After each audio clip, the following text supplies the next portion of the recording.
Au cœur des journées de la défense, le président de la République pénètre l'enceinte du stade de Siban. Ici, les forces de défense sont réunies pour la finale de la Coupe du chef suprême des forces de défense. Dans les tribunes de ce stade chauffé à bloc, le chef suprême des forces de défense est bien présent. Sur le terrain, le corps des sapeurs-pompiers et l'aviation légère des armées s'affrontent en toute sportivité. La partie est engagée. De part et d'autre, on enregistre des actions d'éclat, mais aussi des séquences, parfois heurtées. Au coup de sifflet final, le score est vierge. 0 but partout. Il a fallu l'épreuve fatidique des tirs au but pour départager les deux protagonistes. À ce jeu, l'aviation légère des armées, plus à droite, remporte la rencontre et s'adjuge le trophée du chef suprême des forces de défense. Pour le numéro 1 de la République, l'enjeu d'une armée opérationnelle et républicaine vaut bien l'engouement de cette manifestation. Belle revanche par rapport à l'année dernière. Score indécis jusqu'à la fin. Beaucoup d'occasions ratées. Mais bon, finalement, c'était peut-être un peu justice, puisque autant la première mi-temps, on a vu le corps des sapeurs-pompiers avoir des belles occasions plus nettes, autant dans la seconde mi-temps, on a vu vraiment Lala avoir des belles occasions ratées. Bon, l'épreuve de pénalty est toujours difficile, mais enfin, il y a eu un vainqueur. On a passé un bon moment, c'est toujours très plaisant. La 12e édition des Journées de la Défense tient bien ses promesses. Le président de la République s'en est certainement bien rendu compte.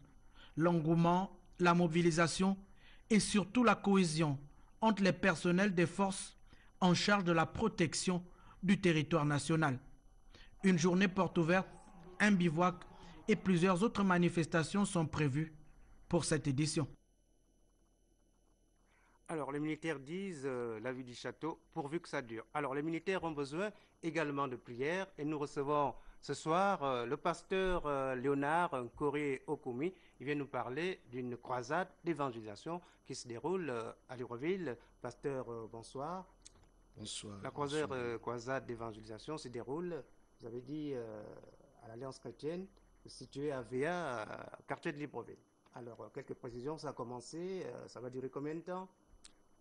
D'emblée, je tiens fortement à exprimer mon sentiment de remerciement à celui qui nous confère cette passerelle par le truchement de Gabon Télévision.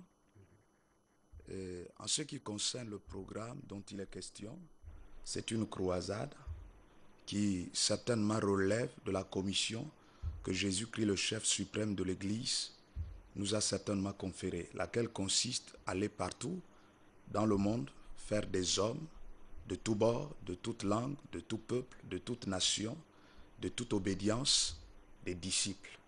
Donc nous nous attelons certainement, avec autant de difficultés certes, à remplir cette mission. Donc cette croisade va s'étendre sur 3 jours.